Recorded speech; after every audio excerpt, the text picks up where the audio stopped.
नमस्कार दोस्तों, सिलेक्शन अड्डा के यूट्यूब चैनल के ऊपर मैं एक बार फिर से आपका स्वागत करता हूं। अपने नगर पालिका यूआरओ जो एक्ट है उसमें जो अपन धारा 7 अध्याय 7 पढ़ रहे हैं। अध्याय 7 के अंदर नगर पालिका के राजस्व के स्रोत देख रहे हैं। इससे पहले अपन ने 114 तक पढ़ लिए थे। आज अपनी जो क्लास शुरू होगी 115 से शुरू होगी। तो अपन देखते हैं कि 115 जो धारा 115 है वो क्या कहती है नगर पालिका एक्ट की। तो धारा 115 कह रही है कि संशोधनों के प्रयोजनों की सूचना देने की क्या है बाध्यता है। संशोधनों के प्रयोजनों की सूचना देने की बाध्यता। हेडिंग आपको ध्यान रखना है कि संशोधनों के प्रयोजनों की सूचना देने की बाध्यता। ठीक है, ये क्या कहती है कि ये कहती है कि नगरपालिका क्षेत्र का प्रत्येक व्यक्ति जिसका नाम नगरपालिका के रजिस्टर में करदायी व्यक्ति के रूप में यानी लाइबल टू टैक्स जो टैक्स पे है उसके रूप में दर्ज है, तो वह उस संपत्ति में यानी कोई व्यक्ति है जो नगरपालिका क्षेत्र के अंदर रहता है। ठीक है, और उस व्यक्ति की नगरपालिका में कोई संपत्ति है, भूमि है, और उस भूमि के लिए उसका नाम दर्ज है कि साहब ये व्यक्ति कर देता है। ठीक है, तो वो उस संपत्ति के अंदर कोई भी परिवर्तन करता है। कोई परिवर्तन के मतलब मान लो क्या हुआ कि सपोज करो आप ही वो व्यक्ति और आपने उस जमीन है और आपकी जमीन का नाम टैक्स दायी के रूप में नगरपालिका के रजिस्टर में दर्ज है, और आप उस जमीन के अंदर अब क्या करवा रहे हो, निर्माण करवा रहे हो, या आपने वहां पे निर्माण पहले ही करवा रखा है लेकिन आपका मान लो 1 मंजिल का उसे आप 2 मंजिला बनाना चाहते हो, तो या तो निर्माण कर रहे हो या पुनर्निर्माण कर रहे हो, तो इसकी सूचना आपको क्या करनी होगी, नगरपालिका को देनी होगी। अब ये सूचना कब दोगे, तो ये सूचना बोला गया कि या तो जब आप काम पूरा हो जाता है उसके 1 माह के भीतर भीतर नगरपालिका को दोगे, या फिर अधिभोग करते हो यानी उसका उपयोग करने लग जाते हो। इनमें से जो भी पहले होगा उससे पहले आपको 1 माह के अंदर अंदर इसकी सूचना नगरपालिका को देनी होगी।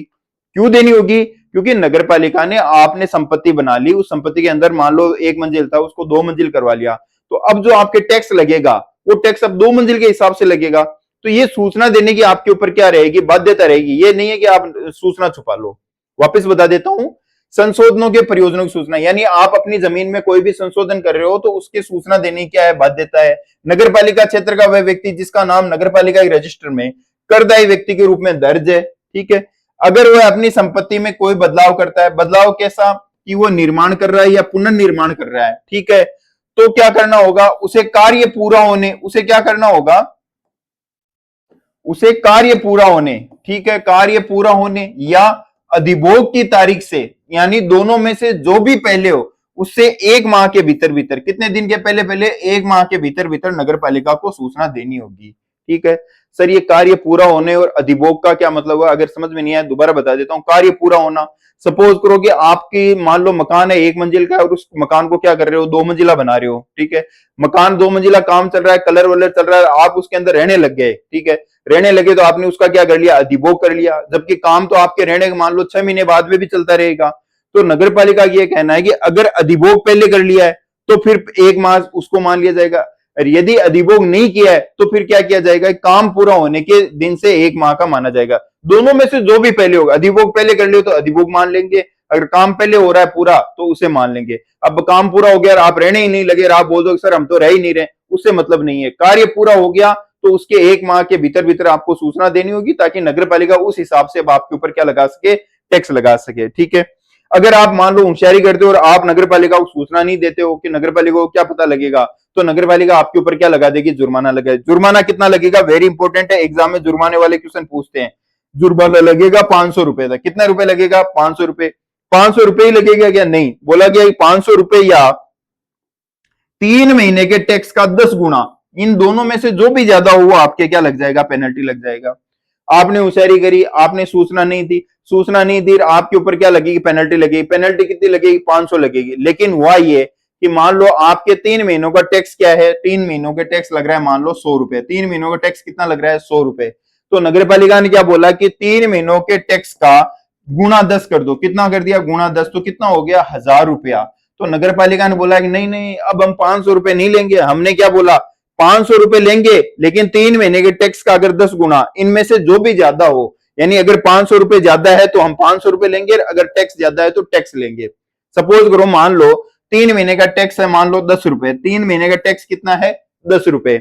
आपने बोला कि 3 महीने के टैक्स का 10 गुना कितना हो गया, मान लो गुणा 10 किया तो 100 रुपए।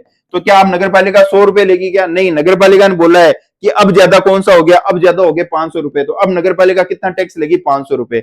यदि 3 महीने का टैक्स सपोज करो 100 रुपए है और उसका 10 गुना 1000 रुपए, तो टैक्स ज्यादा कौन सा हो गया? 1000 रुपया। तो नगर पालिका ने बोला कि फिर मैं जो भी ज्यादा होगा वो टैक्स लूंगी। वापस इन शॉर्ट में आपको वापस बता देता हूं कि यदि आप नगर पालिका क्षेत्र के अंदर रहते हो और उस मकान के अंदर जी के अंदर आप कोई रह रहे हो, उसके अंदर आप कोई बदलाव करते हो, तो उस परिवर्तन की सूचना आपको नगर पालिका को देनी होगी। क्यों देनी होगी? क्योंकि नगर पालिका में आप टैक्स पे के रूप में क्या हो, दर्ज हो वहां पे। आप अगर उसके अंदर निर्माण कर रहे हो, अब तक खाली प्लॉट था, उसमें निर्माण कर रहे हो, तो सूचना देनी होगी। 1 मंजिल का उसे 10 मंजिल कर रहे हो, कोई भी चेंज कर रहे हो, तो उसकी सूचना देनी होगी। कब देनी होगी? या तो पूर्णता की डेट होगी कि उस दिन काम कंप्लीट हो गया, उस दिन से देना होगा, या फिर जब आप उपयोग करने लग जाओ। इन दोनों में से जो भी पहले होगा उससे 1 महीने के भीतर भीतर देनी होगी। अगर आप सूचना नहीं देते हो तो आपके ऊपर 500 रुपए का जुर्माना लग जाएगा। 500 रुपए का जुर्माना कब लगेगा? जब आप सूचना नहीं देते हो। लेकिन अगर क्या हुआ कि थोड़ा टाइम लग गया, तो फिर बोला कि 3 महीने का टैक्स का 10 गुना, अगर वो ज्यादा है तो हम वो ज्यादा ले लेंगे, अगर 500 रुपए ज्यादा वो ज्यादा लेंगे, यानी जो भी ज्यादा होगा वो वाला हिस्सा ले लेंगे। अगला अपन देखते हैं,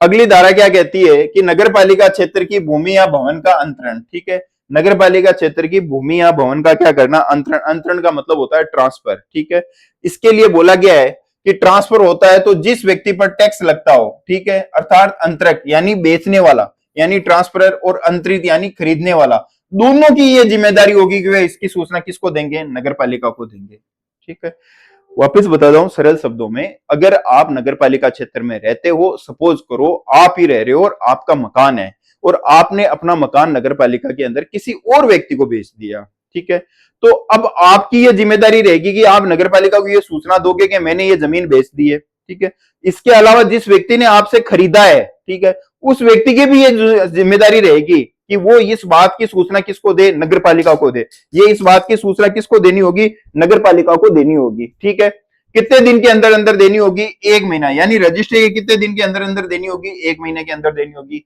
यदि मकान, मान लो कोई व्यक्ति है, उसकी मृत्यु हो गई, अब ये जो प्रॉपर्टी है वो वसीयतनामा के द्वारा किसी उसके उत्तराधिकारी है, सक्सेसर के पास में ट्रांसफर हो जाएगी, तब कितने दिन में देना होगा? तब भी कितने दिन में सूचना देनी होगी? 1 महीने के भीतर भीतर आपको क्या देनी होगी? सूचना देनी होगी।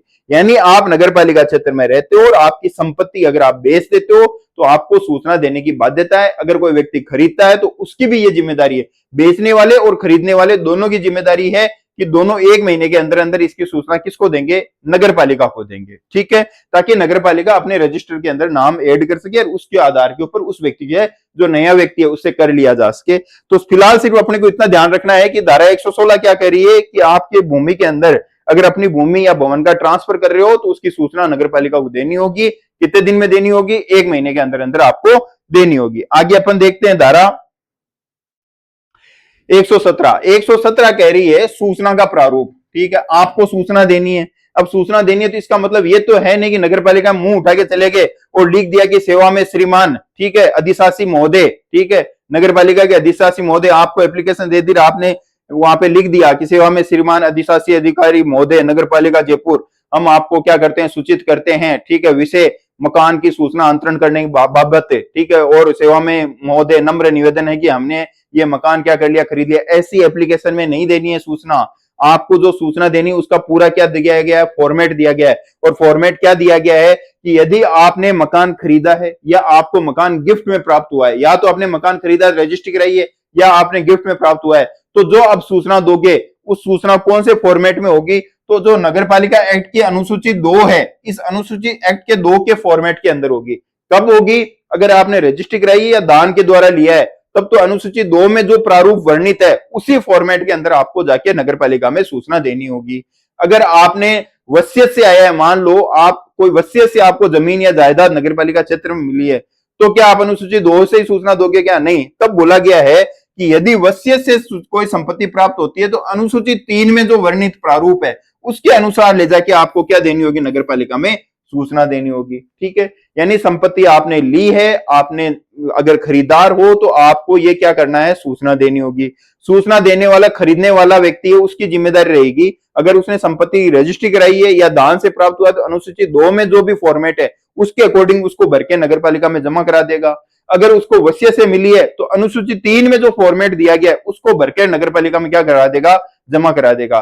कौन सी धारा बोल रही है? धारा 117 बोल रही है। कौन सी धारा बोल रही है? धारा 117 बोल रही है। आगे अपन देखते हैं, हम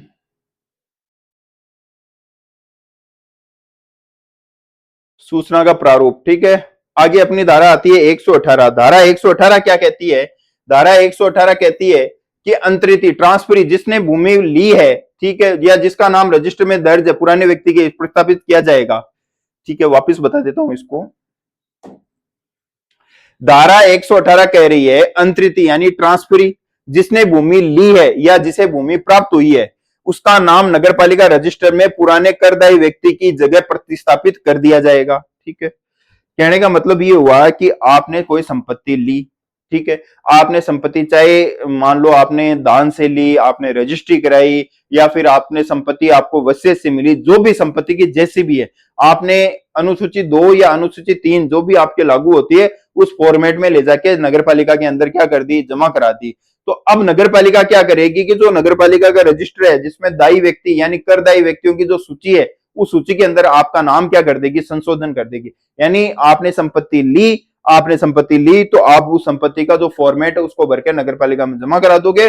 नगरपालिका अपने रजिस्टर में जो पुराना व्यक्ति जिसके नाम संपत्ति बोली जाती थी उस व्यक्ति का नाम काट के और उस व्यक्ति की जगह आपका नाम क्या कर लेगी, दर्ज कर लेगी कि अब हमें को इस व्यक्ति से हमें क्या लेना है, आगे से जो भी टैक्स लेना है उसके लिए। ठीक है, तो कहने का मतलब है कि अंतरित यानी ट्रांसफर जिसने भूमि ली है वो क्या करेगा, नगरपालिका रजिस्टर को अप्लाई करेगा और रजिस्टर में पुराने नाम की जगह उस व्यक्ति का नाम क्या कर लिया जाएगा, प्रतिस्थापित यानी प्रतिस्थापित कर लिया जाएगा। यानी पुराने वाले व्यक्ति का नाम काट दिया जाएगा और आपने लिए तो आपका नाम वहां पे क्या कर दिया जाएगा, ऐड कर दिया जाएगा। कौन सी धारा बोल रही है? तो धारा बोल रही है 118। ठीक है, अब अगली धारा देखते हैं। धारा 119 क्या कहती है कि यदि हक अंतरण की सूचना के अभाव में, यानी आपने अपने जो हक अंतरण है, आपने जो आपकी भी जिम्मेदारी अपन ने बोला था कि जो भूमि बेचता है उसकी भी जिम्मेदारी होगी, जो भूमि खरीद रहा है उसकी भी जिम्मेदारी होगी। लेकिन हुआ यह कि खरीदने वाले व्यक्ति ने भी नहीं बोला कि मैंने जमीन खरीद ली, और जिसने बेची है वो भी नहीं बोल रहा है कि मैंने साहब जमीन बेच दी। नगरपालिका के अंदर जाके ना तो अनुसूची 2 का फॉर्मेट भर रहा है, ना अनुसूची 3 का फॉर्मेट भर रहा है, ना तो बेचने वाला भर रहा है, ना खरीदने वाला भर रहा है। तो अब क्या बोल रही है धारा कि जिस व्यक्ति के नाम दर्ज है, चाहे पुराना व्यक्ति हो, अब नाम दूसरे की ट्रांसफर होगी, लेकिन जो टैक्स लिया जाएगा वो किस व्यक्ति से लिया जाएगा, उस पुराने व्यक्ति से ही लिया जाएगा जिसके नाम दर्ज है व्यक्ति। ठीक है, वापस बता देता हूं। धारा 119 कहती है कि हक अंतरण की सूचना के अभाव में, यानी हक अंतरण की आपने क्या नहीं दी, सूचना नहीं दी कि हमने जमीन बेच दी है, तो फिर जो आपकी भूमि है या जो भवन है उसके ऊपर जो करों के भुगतान का दायित्व है, यानी टैक्स देने का जो भी आपके ऊपर रेस्पॉन्सिबिलिटी बनती है, ये उसी व्यक्ति का होगा जिसका नाम नगरपालिका रजिस्टर में दर्ज है। भले ही चाहे आपने चेंज करा दिया हो, जमीन और किसी के नाम बेच दी हो, लेकिन आपका नाम अगर नगरपालिका रजिस्टर में आपका ही नाम दर्ज है तो टैक्स देने के लिए उत्तरदायी भी कौन होंगे, आप ही होंगे। आप ये नहीं बोल सकते कि सर मैंने तो जमीन बेच दी। क्यों नहीं बोल सकते? क्योंकि नगरपालिका ने बोला है कि अगर आप जमीन बेच रहे हो तो भी आपकी जिम्मेदारी है, आप खरीद रहे हो तो आपकी जिम्मेदारी है कि आपको इसकी सूचना नगरपालिका को देनी होगी। अगर आप बेच रहे हो और आप इसकी सूचना नहीं देते हो तो नगरपालिका बोलेगी, भाई नगरपालिका बोलेगी हमारे रजिस्टर में तो आपका ही नाम दर्ज है, अब आपने भले ही बेच दी होगी लेकिन आपने सूचना क्यों नहीं दी, तो इसलिए टैक्स किससे लिया जाएगा, आपसे ही लिया जाएगा। यानी जिस व्यक्ति का रजिस्टर में नाम है उस व्यक्ति से ही क्या लिया जाएगा, टैक्स लिया जाएगा। थोड़ा सा इंपॉर्टेंट है, ध्यान रखना। आगे अपन बात करते हैं कि कर मूलतः किससे उद्ग्रहणी होगा, यानी कर जो है वो किससे वसूल किया जाएगा। नगरपालिका टैक्स लेगी, लेकिन टैक्स किससे लेगी? तो अपन बोल दिया कि साहब नगरपालिका के क्षेत्र के अंदर जिसकी भी भूमि है या भवन है उससे क्या लेगी, टैक्स लेगी। लेकिन भूमि और भवन के अलावा भी तो आपने देखा होगा कि नगरपालिका के अंदर कोई भूमि है, उस भूमि को किसी व्यक्ति ने पट्टे पर दे दिया तो अब उसके ऊपर टैक्स का दायित्व क्या हो गया, ट्रांसफर हो गया, जिसको लीज पे मिला उसका दायित्व हो गया। तो कहने का मतलब है कि जो अब टैक्स है, टैक्स किससे लिया जाएगा, जमीन होने से मतलब नहीं है, टैक्स किससे लिया जाएगा। तो उसके लिए बताया जा रहा है कि यदि संपत्ति का जो संपत्ति है वो मालिक के पास में ही है और वो कर भुगतान करेगा, यानी मालिक ही अब क्या करेगा, कर भुगतान करेगा। सपोज करो आपकी संपत्ति है नगरपालिका क्षेत्र के अंदर और संपत्ति के मालिक भी आप और संपत्ति के ऊपर कब्जा भी आपका है, संपत्ति के ऊपर आपका ही अधिकार है, आपने किसी और को नहीं दे रखी है, सारा सब कुछ आपके पास में है। तो अब टैक्स देने का दायित्व किसका होगा, आपका ही होगा, क्योंकि संपत्ति के मालिक कौन हो, आप हो। लेकिन यदि आपने अपनी संपत्ति को क्या कर दिया, लीज पर दे दिया, मतलब पट्टे पर दे दिया, तो फिर जिसके पास व्यक्ति के पास पट्टा है, यानी पट्टा रखने वाले व्यक्ति का दायित्व है कि वो क्या करेगा, टैक्स देगा। आपके ऊपर दायित्व क्यों नहीं रहा, क्योंकि आपने अपनी जमीन को किसी को लीज पे दे दिया, पट्टे पे दे दिया। अब जिस व्यक्ति के पास में पट्टा है उसकी ड्यूटी रहेगी कि साहब आपके पास में पट्टा है तो आपकी ये ड्यूटी है कि टैक्स आपको देना पड़ेगा। यदि मान लो भूमि का स्वामित्व ही अनिश्चित है, तो जिसका कब्जा है वो टैक्स देने के लिए क्या होगा, उत्तरदायी होगा। सपोज करो मान लो आप ही और आपने कोई जमीन है उसके ऊपर क्या कर लिया, कब्जा कर लिया। अब जमीन के ऊपर कब्जा कर लिया और आपके पास में जमीन के कोई कागज नहीं है, ठीक है, और जिस व्यक्ति के पास में जमीन के कागज है उसका कब्जा नहीं है। अब नगर पालिका देखेगी थोड़ी टुकड़ टुकड़ दोनों की तरफ कि साहब तू पैसे दे दे, वो बोलेगा मेरा कब्जा है, मेरे पास तो कागज ही नहीं है, मैं कहां से दे दूं। जिस व्यक्ति के पास में कागज है उसके पास जाएगी, वह टैक्स दे दे, वो बोलेगा कि मैं टैक्स कहां से दूं, मेरा तो कब्जा ही नहीं है। तो नगर पालिका ने साफ बोला है कि यदि संपत्ति का स्वामित्व अनिश्चित है, यानी मालिक का पता नहीं लग रहा है कि संपत्ति का मालिक कौन है, तो नगर पालिका जो उस व्यक्ति पर कब्जा करके बैठा है उस व्यक्ति से क्या ले लेगी, टैक्स ले लेगी। साहब आप ही दे दो, आपने यहाँ पे क्या कर रखा है, कब्जा कर रखा है। यदि टैक्स नहीं देते हो तो जमीन खाली करो, ठीक है। इसके अलावा यदि संपत्ति को पट्टे पर देने का अधिकार किसी व्यक्ति को सौंप दिया, यानी ट्रांसफर कर दिया गया है, तो उस व्यक्ति का क्या होगा, उत्तरदायी होगा। सपोज करो आप मान लो कहां पे रह रहे हो, विदेश रह रहे हो, और आपने क्या कर दिया, किसी और व्यक्ति को उत्तरदायी बना दिया, यानी उसमें पावर ऑफ अटॉर्नी दे दी कि आपको पावर ऑफ अटॉर्नी दी जाती है कि आप इस संपत्ति को किसी को लीज पे दे सकते हो, पट्टे पे दे सकते हो। तो अब वो ट्रांसफर होकर अधिकार उस व्यक्ति के पास में आ गया ना, जिसके पास में पावर ऑफ अटॉर्नी है। तो नगर पालिका का कहना है कि जिस व्यक्ति के पास में पट्टे पर देने का अधिकार है उस व्यक्ति से क्या होगा, कर वसूल लिया जाएगा। आया समझ में, कर किस किस से वसूल किया जाता है। अगर मालिक के पास में है संपत्ति, उसने किसी को नहीं दी है, मालिक से, मालिक ने किसी को पट्टे पे दे दी तो जिसने पट्टा लिया है उसको देना होगा कर। अगर किसी व्यक्ति का मालिकाना हक ही पता नहीं चल रहा है लेकिन किसी का कब्जा है, तो उस कब्जादारी व्यक्ति से नगर पालिका टैक्स वसूल कर लेगी। यदि किसी व्यक्ति ने जो पट्टा देने का अधिकार किसी और व्यक्ति को सौंप रखा है, तो जिस व्यक्ति को यह अधिकार सौंप रखा उस व्यक्ति की जिम्मेदारी होगी नगर पालिका को क्या देगा, उस संपत्ति पे टैक्स देगा, ठीक है। आगे अपन देखते हैं धारा 121। धारा कौन सी आ गई है, 121 आ गई है। धारा कौन सी आ गई, 121 आ गई। धारा 121 क्या कहती है कि कराधान से संबंधित अपीलें, ठीक है, आपके ऊपर कर लग रहा है, ठीक है, आपको कोई डाउट है, ज्यादा है, कम है, जो भी है, यानी जो भी आपकी अपील है, ये अपील कहां करोगे, आप टैक्स नहीं जमा कराते हो तो भी आप अपील कहां करोगे, आपको लग रहा है टैक्स गलत लग रहा है तो भी आप अपील कहां करोगे, इसके बारे में बात की गई। यानी कराधान से संबंधित जो अपीलें कहां की जाएगी, इसके लिए बोला गया है कि यदि कोई व्यक्ति नगर पालिका द्वारा लगाए गए टैक्स या जो टैक्स का निर्धारण हो रहा है उस टैक्स असिस्टमेंट से संतुष्ट नहीं हो। मान लो आप नगर पालिका क्षेत्र में रहते हो और नगर पालिका ने आपके ऊपर क्या लगा दिया, टैक्स लगा दिया। अब आपको पहले तो इसी बात से आपत्ति होगी कि मेरे ऊपर टैक्स क्यों लगा दिया भाई, ठीक है, मैं तो टैक्स देने के लिए उत्तरदायी नहीं हूं, या आपकी कोई और डिमांड रही होगी, या फिर जो टैक्स का निर्धारण है आपके अनुसार ऐसा लगता है कि नहीं मेरे इतना आ ही नहीं रहा है, हमारे पड़ोसी है उसके तो मान लो 500 रुपए टैक्स आ रहा है, हमारे 1000 कैसे ले लिया। आपको अगर इसके यानी जो टैक्स का जो निर्धारण हुआ है उससे अगर आपको आपत्ति है, तो या फिर क्या होगा कि धारा 102 व धारा 103 के तहत हमने पढ़ा था कि जो कर लगते हैं, धारा 102 में तो अनिवार्य कर थे, धारा 103 के अंदर अपने पढ़ा था स्वैच्छिक कर थे। अगर ये कर आपके ऊपर लगते हैं और आप इन करों का समय पर भुगतान नहीं करते हो, ठीक है, तो नगर पालिका क्या करती है, नगर पालिका धारा 130 के तहत क्या करती है, मांग नोटिस जारी करती है, जिसे अपन डिमांड नोटिस भी जारी करना कहते हैं। वापिस बता देता हूं, यदि आपको टैक्स से दिक्कत है कि साहब मेरे ऊपर टैक्स क्यों लग गया, या आपको टैक्स की दरों से दिक्कत है कि मेरे ऊपर टैक्स ज्यादा लग रहा है या कम लग रहा है, या फिर धारा 102 और 103 के अंतर्गत कोई टैक्स आप पे लगता है और वो टैक्स आप जमा नहीं कराते हो, ठीक है, और आप धारा 102 और 103 के तहत लगने वाला जो कर है उसको जमा नहीं कराते हो, नगर पालिका क्या करेगी, धारा 130 के तहत आपके खिलाफ क्या करेगी, डिमांड नोटिस जारी करते हो, डिमांड नोटिस जारी कर देगी। अब आपके खिलाफ में डिमांड नोटिस जारी हो गया तो ये तो तानाशाही होगी, आप बोलेगे मेरे को सुनाई का मौका ही नहीं दिया, मेरा पक्ष भी तो सुनो। तो नगर पालिका ने बोला कि हम आपका पक्ष सुनेंगे। कौन सी धारा के तहत, धारा 121 के तहत पक्ष सुना जाएगा। अब ये आप अपील कहां करोगे इसके खिलाफ में, तो अगर आप नगर निगम में रहते हो, जैसे जयपुर नगर निगम है, तो वहां पे किसको करोगे, तो नगर पालिका का कमिश्नर है, कौन होगा, नगर पालिका के कमिश्नर को अपील करोगे। यदि आप नगर परिषद में रहते हो या जो छोटी नगर पालिका होती है जिसे नगर पालिका बोर्ड कहते हैं, यदि आप नगर परिषद में रहते हो या नगर पालिका बोर्ड में रहते हो तो आप अपील किसको करोगे, क्षेत्रीय उप निदेशक स्थानीय निकाय को क्या करोगे, अपील करोगे, ठीक है। वापस बताता हूं एक बार, नगर पालिका क्षेत्र में रहते हो, आपको टैक्स की दर ज्यादा लगती है या आपको टैक्स ही गलत लगता है, या धारा 102 और 103 के अंतर्गत जो आप टैक्स नहीं जमा कराते हो, तो नगर पालिका आपके खिलाफ में धारा 130 के तहत जो डिमांड नोटिस जारी करती है, इस डिमांड नोटिस के खिलाफ आप अपील कहां करोगे? तो अपील करोगे अगर नगर निगम है तो आप कमिश्नर को करोगे, जो नगर पालिका कमिश्नर होगा उसे करोगे, या फिर आप नगर पालिका परिषद में रहते हो या नगर पालिका बोर्ड में रहते हो तो फिर आप अपील किसे करोगे? क्षेत्रीय उप निदेशक स्थानीय निकाय को करोगे। वेरी इंपॉर्टेंट है, एग्जाम में क्वेश्चन पूछेगा कि यहाँ पे अपील किसको की जाएगी। ठीक है, आगे अपन बढ़ते हैं अगली धारा की तरफ। अगली धारा है 122। धारा 122 कहती है परिसीमा यानी लिमिटेशन व दावाकृत राशि का पूर्ण निक्षेप डिपॉजिट। इसका मतलब आपके ये समझ में नहीं आएगा, इसको मैं सरल शब्दों में बता देता हूं कि अगर आप नगर पालिका के खिलाफ में अपील करना चाहते हो, जो आपके ऊपर टैक्स लगा है, टैक्स की दर ज्यादा है या 102 और 103 में जमा नहीं कराते हो, डिमांड नोटिस जारी हो गया, तो नगर पालिका बोल रही है कोई नहीं, आप अपील कर दो। अपील किसको करनी है?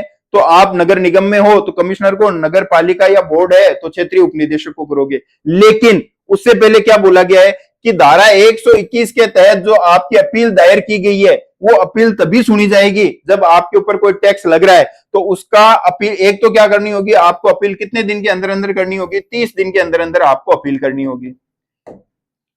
नगर पालिका ने आपके खिलाफ में डिमांड नोटिस जारी कर दिया, डिमांड नोटिस जारी होता है तो 30 दिन के अंदर अंदर आपकी ड्यूटी है कि आप वहां पे क्या कर दोगे? अपील कर दोगे। दूसरा कि अपील करता व्यक्ति यानी आप अपील करने वाली व्यक्ति हो तो आपके ऊपर जो टैक्स लगा उसका 25% एडवांस के अंदर नगर पालिका कार्यालय में क्या करना होगा? जमा कराना होगा। वापिस बताता हूं, धारा 122 कह रही है कि आपके ऊपर मान लो कोई कर बकाया है और आप या कर की दर ज्यादा है, या आपको लग रहा है मेरे ऊपर तो कर लगना ही नहीं चाहिए, या फिर आप 102 और 103 के अंदर लगने वाले कर जमा नहीं कराते हो और आपके खिलाफ डिमांड नोटिस जारी हो जाता है, तो उन सब की आप अपील करोगे। कहां करोगे? तो अपन ने बोल दिया कि नगर निगम में कमिश्नर और नगर पालिका परिषद और बोर्ड है तो आप क्षेत्रीय उपनिदेशक को करोगे। कितने दिन में करोगे? तो ये धारा बता रही है 122 बता रही है कि 30 दिन के अंदर करनी होगी। ठीक है, 30 दिन में कर दी।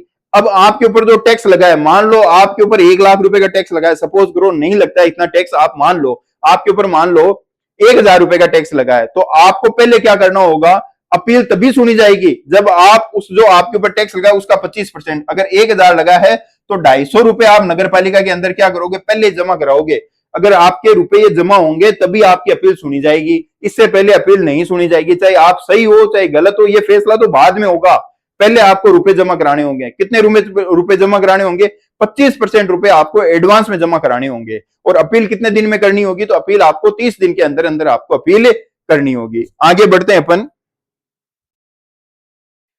अगली धारा है 123। 123 का है जो हेडिंग है वो तो है खर्चे।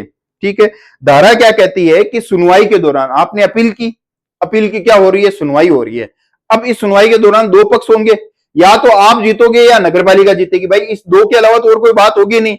आप जीत गए तो आप बोल दोगे साहब मेरे से टैक्स गलत लिया गया है, तो फिर क्या होगा? तो आप जीते तो क्या होगा कि जो आपकी 25% एडवांस राशि जमा हुई थी कि इससे पहले तो हम आपकी बात ही नहीं सुनेंगे, पहले जो आपके ऊपर टैक्स लगा उसका 25% जमा कराओ।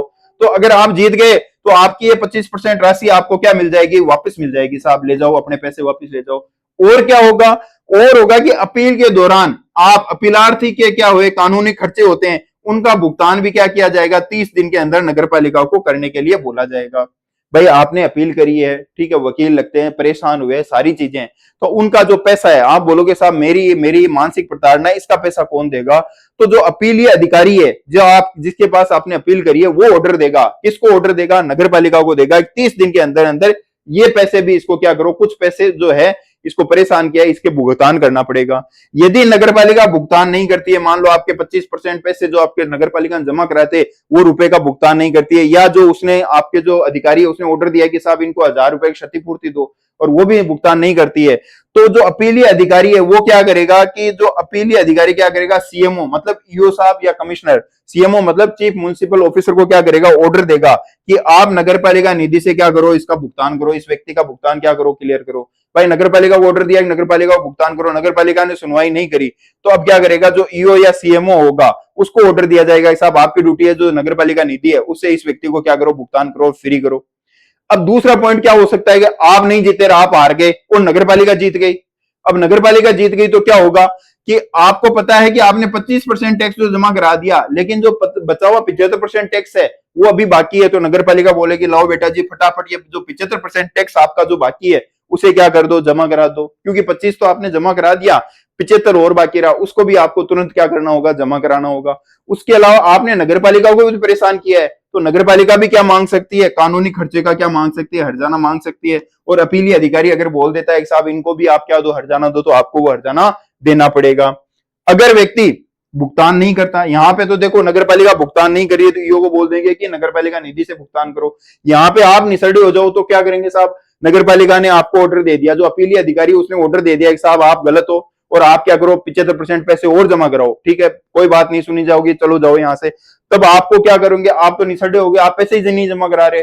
तो नगर पालिका क्या करेगी, धारा 131 के तहत कुर्की की जो कार्रवाई है, कुर्क कर देगी, आपकी संपत्ति कुर्क करने की कार्रवाई क्या कर देगी, शुरू कर देगी। या तो पैसे भुगतान करो, नहीं आपकी संपत्ति कुर्क कर देंगे, बाद में इसको बेच के हम अपना पैसा वसूल कर लेंगे। ये थोड़ा सा आपको क्या रखना है, ध्यान रखना है, इंपॉर्टेंट है। आगे अपन देखते हैं लास्ट धारा आज की, धारा 124। धारा 124 क्या कहती है कि कराधान के मामलों में सिविल या दांडिक न्यायालय की कोई भी अधिकारिता नहीं होगी। यानी आपके ऊपर, आप हार गए, जीत गए, आप इसके विरुद्ध कहीं भी कोई केस कोर्ट के अंदर दायर नहीं कर सकते। यानी सिविल न्यायालय की इस मामले में कोई अधिकारिता नहीं है साहब। फिर क्या होगा, तो यह बोला गया है कि धारा 121 के तहत जो अपीलीय अधिकारी है उसका फैसला क्या होगा, अंतिम होगा। अगर नगर निगम है तो कमिश्नर ने जो फैसला दे दिया वो अंतिम है। अगर नगर परिषद या नगर पालिका बोर्ड है तो वहां पे जो आपका क्षेत्रीय उप निदेशक है उसने जो भी फैसला दे दिया वो क्या होगा, अंतिम होगा। लेकिन इंपॉर्टेंट है, वेरी इंपॉर्टेंट है, इसको नोट कर लेना, एग्जाम में पूछा जाएगा कि यदि अपीलीय अधिकारी को लगता है कि फैसला गलत दे दिया है, ठीक है, मान लो आप ही अपीलीय अधिकारी हो और आप ही कमिश्नर हो, क्योंकि ईओ का जो प्रमोशन हो, क्या आप क्या बनोगे, कमिश्नर तो बनोगे ही बनोगे। तो आपने मान लो कोई फैसला दिया, आपकी अंतरात्मा में लगा कि नहीं यार मैंने ये फैसला गलत दे दिया, मेरे को बहुत जल्दबाजी में दे दिया, या जो भी आपको लगा, तो आपके पास में पावर है कि 3 महीने के अंदर अंदर, कितने दिन के अंदर अंदर, 3 माह के अंदर अंदर आप अपने फैसले का क्या कर सकते हो, पुनरावलोकन भी कर सकते हो। वेरी इंपॉर्टेंट है। क्या अपीलीय अधिकारी अपना फैसला बदल सकता है क्या, बिल्कुल बदल सकता है, या उस फैसले के वापस सोच सकता है क्या, उसके बारे में सोच सकता है, लेकिन कितने दिन के अंदर अंदर, 3 महीने के अंदर अंदर सोच सकता है, पुनर्विचार कर सकता है। क्या उसने जो फैसला दिया उसके खिलाफ कहीं अपील की जा सकती है क्या, नहीं, उसके खिलाफ में कहीं किसी भी प्रकार की कोई अपील नहीं की जा सकती है। इंपॉर्टेंट है, थोड़ा सा ध्यान रखना, वीआईपी लगा लेना इसको, 3 माह के अंदर अंदर पुनर्लोकन कर सकता है। ठीक है, इससे ये जो आप आज की क्लास है मैंने कोशिश करी आपको सरल शब्दों में समझाने की, मेरी तरफ से अपना बेस्ट किया। अगर आपको ये प्रयास अच्छा लगता है तो प्लीज इसे लाइक, शेयर और कमेंट तो प्लीज जरूर जरूर कीजिएगा। जय हिंद, जय भारत।